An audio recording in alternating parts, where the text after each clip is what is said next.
Aloha pumehana kako. There are no words that will ever adequately describe the tragedy and loss our families are experiencing in this crisis. Even as we offer comfort to those in need, hold them up in prayer, and help ease the burden and pain, the sorrow is unimaginable.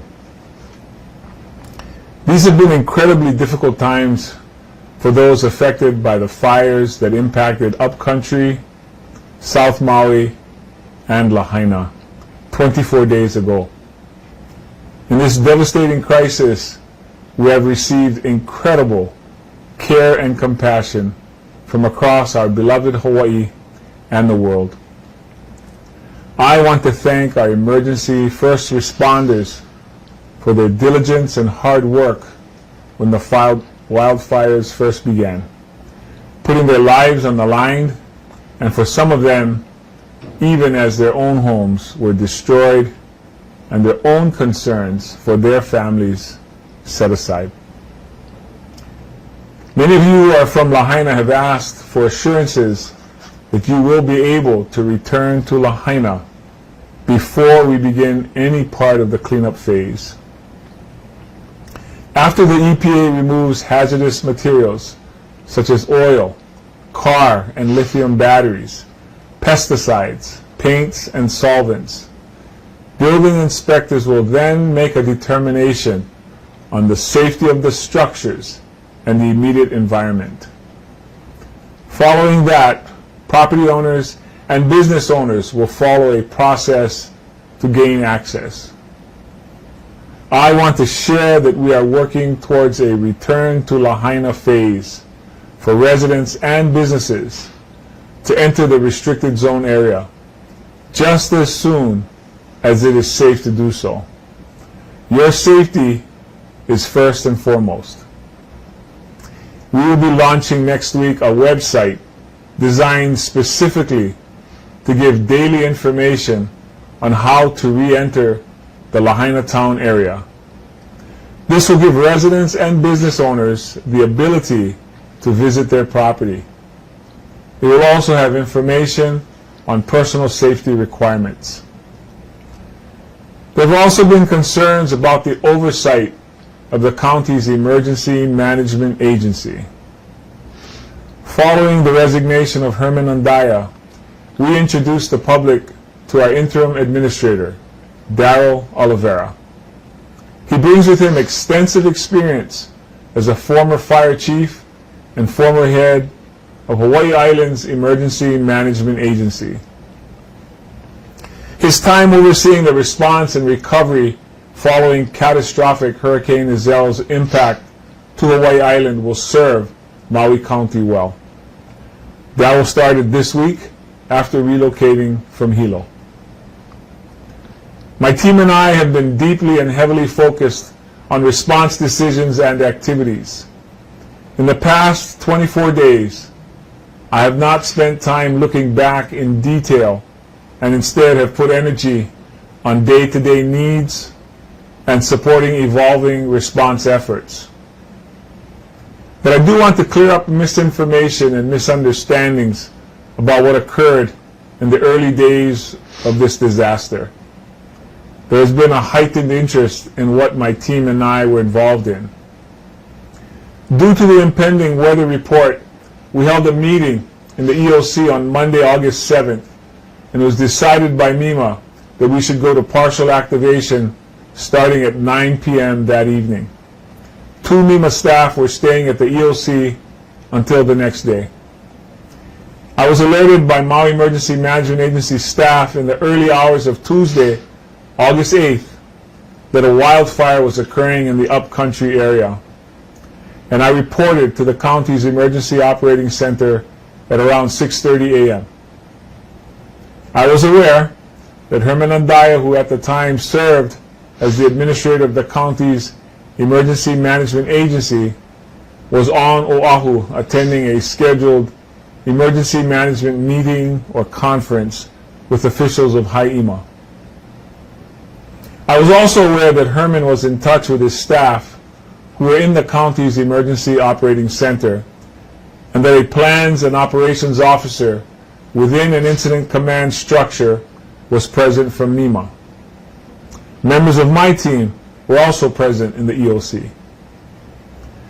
The early hours of the disaster unfolded with our emergency responders facing conditions that were made extraordinarily difficult with high wind, falling debris, including utility poles, and a rapidly advancing wildfire. Updates from our police and firefighters were provided by radios carried by personnel dispatched to the EOC from the police and fire departments. I and key members of my staff, the Managing Director, Chief of Staff, and Chief of Communications and Public Affairs, remained at the EOC, some until the next morning.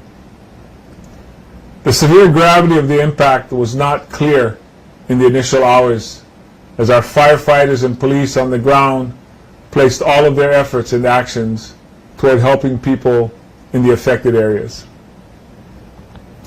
As the evening of the first day came, the horrific effects of the wildfire in Lahaina became apparent. At that time, the degree and magnitude was still unknown as the situation unfolded. I have learned that there were many of our own emergency crews battling conditions and working to help our community in the midst of the crisis, who themselves had lost their homes, and prayed that their own families were safe.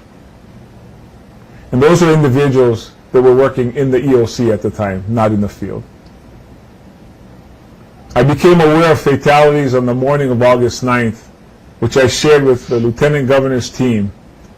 The realization that we had lost lives was devastating. There are no words that can adequately describe the depth of sadness and the shock of realizing lives had been lost. It was difficult to fathom the magnitude of the destruction at that time. On the evening of the fires on August 8th, I instructed our Corporation Council attorneys to complete an emergency proclamation, which I signed at around 8 p.m. that night. As we worked through the day at the Emergency Operating Center within the first 24 hours, I dispatched staff to assist in expediting the opening of emergency shelters at the Hannibal Tavares Community Center in Pukalani, the Lahaina Civic Center, which was later moved to the Maui Preparatory Academy due to the fire, the Kihei Community Center, which was later moved to Maui High School due to fire conditions, and at the War Memorial Gym in Wailuku. In the first 48 hours, members of my staff launched distribution hubs in West Maui, where an estimated 70,000 pounds of food, water, and supplies were brought in for immediate relief. That supplemented the tremendous work our community did on their own as well to immediately help where help was needed. Hundreds of volunteers stepped forward daily within the first 20 days of the disaster. Well over 3 million pounds of water, food, and supplies have reached the West Maui and upcountry impacted areas. Within 72 hours, the county began 2 days of delivering fuel to Lahaina until Ohana Fuels could reopen. While it could not meet the high demand for fuel, it was an immediate response that the county could provide. In the days that followed, and with the kindness of so many community-led efforts that came forward, support for those affected in both the upcountry and West Maui areas began to pour in. As of this week, the county, in partnership with Hawaii Food Service Alliance, mobilized and delivered 3 million pounds of food and supplies to those in need in the upcountry and West Maui areas. This effort, paired with an extraordinary community effort, provided much needed relief. Whether it came from an individual kindly offering a bag of groceries paid for with their own money or large-scale efforts, every donation has mattered. Community-led hubs that we saw springing up in neighborhoods, parks, businesses, and nonprofits across Maui came to life, giving relief and care to anyone and everyone in need. Our state and federal governments are providing tremendous amounts of support, and our local community, businesses, and organizations have been the soul of our dark days. Our council members, Tamara Paulton and Yukile Sugimura, have been at the front lines of resources and support since day one. We have the unwavering support of President Biden and his cabinet, Governor Green and his cabinet, Lieutenant Governor Sylvia Luke, our congressional delegation, and our state legislators as we make our way to recovery. Our primary focus has been and will continue to be providing support and relief to those affected. What will come at a later time will be a thorough review of the disaster that the county will certainly cooperate with and be participating in. In the weeks ahead, and for the long journey we will face together, my team and I will do everything in our power to support the families who have lost loved ones and leverage all we can to bring support and help to our island. Many of you on the Lahaina side know my mom, Edna Nakoa Bissen. She worked at the Pioneer Inn for 17 years with who became her second family. Uncle John Delatorre, Uncle Sam Puhala, Auntie Katie Nahina, Ardell Kaupuiki, Joan Lake Farron, Auntie Harumi. Those were the people that we grew up with from Lahaina. Many of you know we are not from Lahaina, but our Kukahiko family is. We are not of the west side, but our Nakoa Ohana is. And so we grieve along with you.